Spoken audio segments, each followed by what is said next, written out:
just sit, when we don't try to control or worry about the thoughts and emotions that come into our mind, but we allow them to just simply flow like leaves down a stream.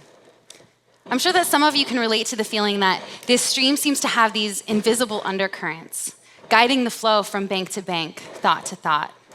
And for me right now in my life, this stream seems to have these very specific themes, and it's prompting some really personal questions. Questions like, do I want to be an environmental scientist? Or do I want to work in consciousness research? Or do I want to be some kind of a spiritual healer? Or ideally, how can I create a career in which I can be all three simultaneously? How do I handle relationships that have run their course? What does success really look like to me? What does healthy love really look like to me? And how do I enhance my own mental, emotional, and physical performances here in this life? The questions and answers of what it means to be true to oneself are going to be different for each of us, because no two of us are the same and no two of us have the same truth. But as corny as it is to say, and as often as we hear it, the answers do truly lie within.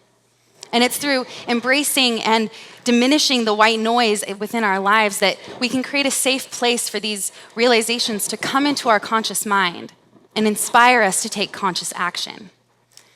I'm here today to talk with you about the truth and lifelong benefits that can be found through embracing and working with each facet of our consciousness. And I'm really excited to share with you the importance of consistent physical practice along with psychological awareness of altered states of consciousness.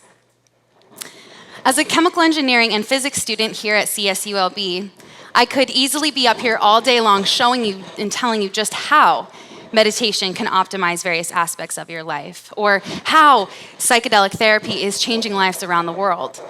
But the awesome data of individual disciplines is not my message to you today. My message to you today is to deeply encourage you to have the self-discipline, the self-love, and the courage to invest in yourself and to find techniques that are effective for you to induce altered states of consciousness, helping you to get in touch with your own conscious and subconscious mind on a consistent basis. We've all heard the term consciousness used before, and some of us kind of have a concept of what it might mean, but it's been a fairly challenging thing to merge the worlds of science and enlightenment. Psychology, philosophy, physiology, neuroscience, they've been working hard over the years to tackle this elusive concept of consciousness and to help us bring aspects of it into states that might be measurable. And they're able to do a lot of that now, using tools inspired by epigenetics, biofeedback, gas discharge visualization, brain mapping with EEG, transcranial magnetic stimulation, and so many others. People all over this world are advancing our understanding of mind-derived health optimization. Scientists are now able to quantify the results of long-held physical practices, spiritual traditions, and naturopathic remedies in ways that allow us proof-bound people to see that these tools and techniques are not just for the hippy-dippy stereotypes of the world, but that we all can benefit. If we break down consciousness for a moment, we can see, using Freud's classic model, that it divides consciousness into three very distinct levels. Our conscious mind accounts for about 10% of our usual awareness. 50 to 60% of our minds are working on the subconscious level, and 30 to 40% of our minds are actually being ruled by the unconscious. I once heard this wonderful and simple analogy for describing these levels of the mind involving the parts of a computer. So let's think of the conscious mind as the keyboard and the monitor of the computer. Input is taken in from some internal or external source, and then it's displayed within our conscious mind. These are going to be things that we purposely focus on in our environment. It's our perceptual reality. It's also the area of our mind that we can imagine something completely new and unique to anything that we've ever experienced ourselves before. And I'm sure that you can imagine this is a really useful tool when attempting to visualize and create a new life, a new reality for yourself. Now, the subconscious mind is similar to the RAM of the computer. It communicates directly with the conscious mind. It sits just below conscious thought, but it's very active and aware. And the information stored here is information that we utilize on the most consistent basis. It's stored here for quick and easy access. These are going to be things that we encounter the most often: names, numbers, physical sensations, recurring thoughts and behavior patterns. It's the area of our mind that formulates most of our dreams and those random thoughts that seem to come out of nowhere. Now, the unconscious mind is similar to the hard disk of a computer. And a hard disk has a much more permanent program of storage. So the information stored here is the most deepest and repressed emotions and memories, many of which have been installed or stored here since birth. And some experts say that it's even where our primitive instincts lie. Dr. Joe Dispenza speaks often of a study in which they found that 95% of who we are by the age of 35 is actually just memorized emotional responses, unconscious habits, and hardwired belief systems within our sub and unconscious that are behaving similar to a computer program in itself. And some of these things that we hold within our sub and unconscious, they have no purpose calling the shots of our day-to-day lives. A lack of self-worth or fear of love and failure and success, these are things that hold us back so much more than they ever project us forward. And it's been determined that the sub and unconscious mind are the areas of our mind that need reprogramming in order to make changes throughout the entire system and to begin to create a new reality for ourselves. Altered states of consciousness, or what are sometimes referred to as non-ordinary states, are states in which the conscious mind can peek up and be aware of what's going on in the background, but it's not in its standard wakeful condition. And it's within these non-ordinary states, or flow states as they're sometimes called, that dramatic perceptual and emotional alterations in thought process and behavior can occur. Your primary brainwave activity literally shifts. Your heartbeat, your breathing, your neurotransmitter release, they all vary from their standards at this time. Some of my favorite names in consciousness research, Stephen Kotler and Jamie Wheel, speak of an anagram to describe these states. They use the anagram STIR. They describe it as a time in which one feels selflessness, timelessness, effortlessness, and richness, and the mind-body connection is enhanced. So I know that it also gives others the sensation of being in the zone. And you athletes, you yogis, you backpackers, you artists, you salesmen, you guys know exactly what I'm talking about when I say in the zone and how amazing that feels. Altered states present themselves in other ways too. Think of how you feel when you play the guitar for hours and hours on end, and you just lose yourself into the music. And then you have this light bulb moment where you realize that that really crappy way that you treated your partner earlier that day had so much more to do with an experience with a well-deserved, forgotten past lover than anything you two were currently experiencing. Or how you feel when you wake from a really beautiful and realistic daydream, and you acknowledge things about your life that you want that you had never given credence to before. Or how you feel when you finally solve that pesky, annoying work problem while you mindlessly do the dishes or yard work. These realizations are coming to you when you're doing a mindless activity. You're unintentionally in an altered state. So, can you imagine the quantity and quality of light bulb moments that you could be experiencing if you were intentionally and consistently inducing these states? Because it's within these altered states that so many of our answers to our deepest questions lie. These are the aha moments. This is the new invention. This is the creativity and the peace. This is the ability for us to identify areas in which we need healing and where we can set our ego aside and allow love to flow freely. Humans as a species innately seek altered states of consciousness on a daily basis without even acknowledging that they're doing so. And some of the most brilliant minds in this world are utilizing insights gathered during altered states to revolutionize our technology and the way that we do business. There are innumerable cases out there of individuals overcoming mental and physical ailment. They're increasing the speed of learning new things. They're making so much more money. They're finding a greater connection to this earth, one another, and they are able to heal so many of the wounds of this world, accomplishing so many unimaginable goals, all utilizing the insights gathered during altered states.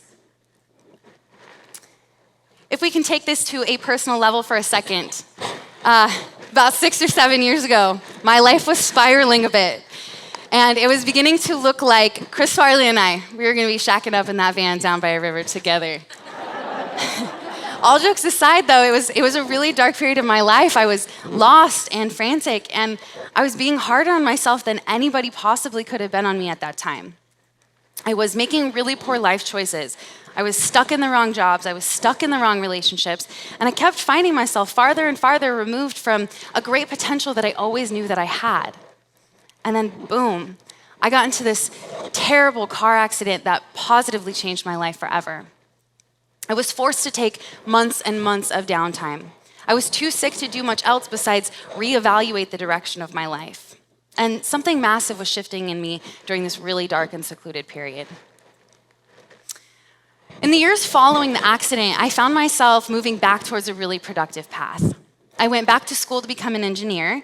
I was working out 3 to 5 hours a day, which in hindsight is a little bit obsessive, but I was maintaining a clean diet. I was backpacking all over California. I was deeply invested in my yoga and meditation practice. You could always find me with music in my ears, and I was trying out a myriad of different therapy techniques to help me work with my own inner Woody Allen, my own worst critic. And the problems that I was facing, they're not that far off from the problems that I'm sure most of you face on a day-to-day basis. I was dealing with issues surrounding codependency or self-induced fears and anxieties, attachments to the past, occasional depression. And these are things that I am just not willing to live apathetically with. I wanted help making headway with these internal challenges. I wanted help unlocking that true and great potential. And just as a personal choice, I would do most anything to avoid pharmaceuticals. And traditional therapy has never been all that helpful for me.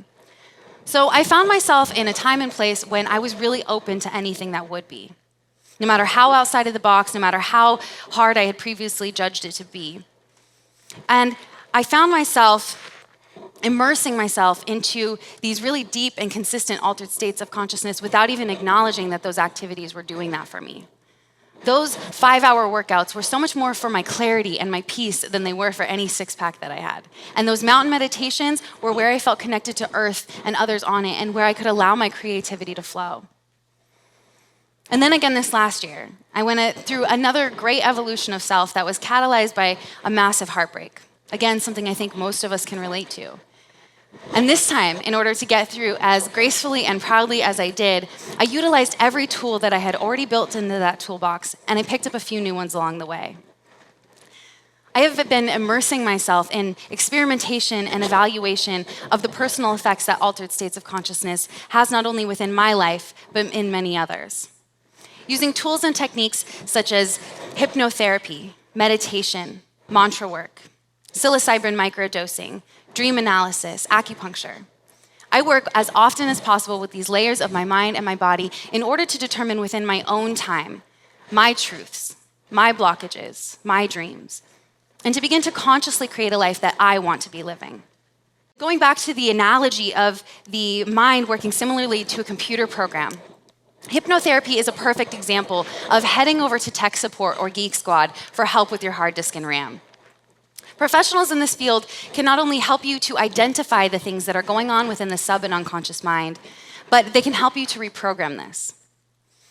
Using a series of breathing exercises and mental exercises, you can find yourself in a state where that brainwave activity shifts, and your sub and unconscious become highly interactive, able to form new beneficial associations based on your actual goals. I've worked with my hypnotherapist on a wide range of topics, everything from biting my nails to self-empowerment to public speaking. And my favorite thing about hypnotherapy is the subtle onset that it has. It'll be a couple weeks after I've worked with my hypnotherapist, and I'll all of a sudden start to realize through no conscious effort of my own that my emotional responses and my thought patterns around my environment and certain things that used to be triggers for years all of a sudden just start shifting. It's really refreshing to lose those habitual patterns. You feel like this old dog learning new tricks. And sound therapy and technology is so much fun to experiment with. So can we please all acknowledge the visceral, trance-like response that an EDM concert or classical music can induce? Drums and sound bowls have been used for hundreds of years to not only reduce stress, but induce emotional and physical responses. Holotropic breathwork, sensory deprivation tanks, tantra. These are all these different ways to unlock and get beneath the surface of your mind and to help you to identify how your mind works specifically for you. Not every technique is going to work for you. They're not all going to hit. Hypnotherapy is not for everybody. But have some fun with it. Do your own research. Come to your own conclusions. Pick just a few things that get you outside of the box that help you to slow your overloaded mind down. And see for yourself how surface benefits begin to emerge. Remember to listen. Finally, we can say this. Linda, honey, listen to what comes up in the mind and the body, because the messages that are coming up there are essential and they're very important for your growth. Dedicate yourself. Give yourself 6 weeks, 6 months to a new practice. Shut down your mind. Disattach yourself from thought, emotion, and outcome. Document your experience and see how those benefits begin to emerge. And if you already have a practice, you already know how important these tools and techniques can be. And I encourage you to reach out to somebody that you know who could possibly benefit. Tell them how you connect. I'm not going to tell you that growth and evolution are ever an easy, comfortable, mistake-free experience. They are not. There are going to be times that you have to dig really deep. There are going to be times that you find things out about yourself, about those that you surround yourself with, and the environments that you put yourself in that are really dark and unenjoyable to acknowledge. But the greatest thing about being able to acknowledge them is that you now have tools in order to change them. And change is a discomfort that it's not going anywhere. It's the only consistent, right? So we might as well get used to it, embrace it, and learn how to optimize our lives throughout it. Connecting with self is a lifelong practice, and it needs constant recalibration. I'm on this journey just as much as you are. I am constantly breaking through and breaking down to get to new levels of understanding, and every lesson is a new hike. But I can promise you that there's these vista points of true and present fulfillment that can be found through the awareness gathered during altered states on that hike. This is what gives me faith. This is what gives me motivation. Faith to get up after a disappointment. Faith to invite growth into my life. Faith to work harder and love harder every day in a world that sure could use a lot more love and a lot more awareness. Thank you, everybody. Satnam.